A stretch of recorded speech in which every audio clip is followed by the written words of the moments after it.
My name is Mia Bella and I'm from Atwater Village. My project was a very specific issue, bringing awareness to homeless women's lack of access to menstrual products. Menstrual products are one of the most needed, but are one of the least donated things, and that is something that I'd like to change. If you squeeze in a little bit more, Norma. The thing that I like most about motion blur in photography is that you can exaggerate or enhance the feeling of movement of a subject. And by panning the camera during the shot, you can get really cool motion blur effects.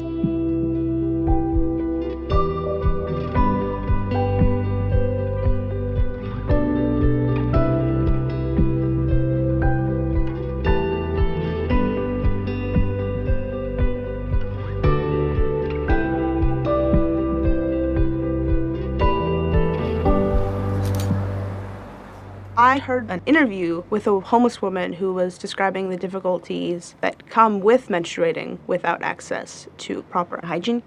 And it was absolutely devastating to imagine anyone not having sanitary products.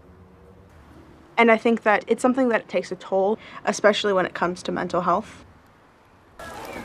So I started volunteering with an organization called Happy Period, which creates hygiene kits to distribute to homeless centers. I think we got it, thank you. Pictures are a really great way to have people begin discussing change.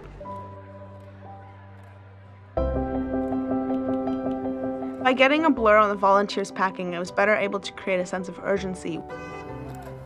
If you have access to a DSLR camera, you can play around with slow shutter speeds and long exposures. But if you want to get this blurred effect on a cell phone, it would probably only work in low light or at nighttime. Sometimes though, I do want to get a crisp image, trying to capture like something quick-paced, and cell phone cameras are very good at that. Another way that I was able to play around with movement was by focusing on a specific subject while the environment around them was blurred, creating a sense of isolation. Not only was I able to bring awareness to this cause that I feel so passionate about, but I was able to witness it. Because as much as I support it, it's not something that I encounter or experience every day. And so being in that environment, surrounded with people who do and are incredibly affected by it, I feel like made it much more real and just encouraged me to continue to just go out there and shoot.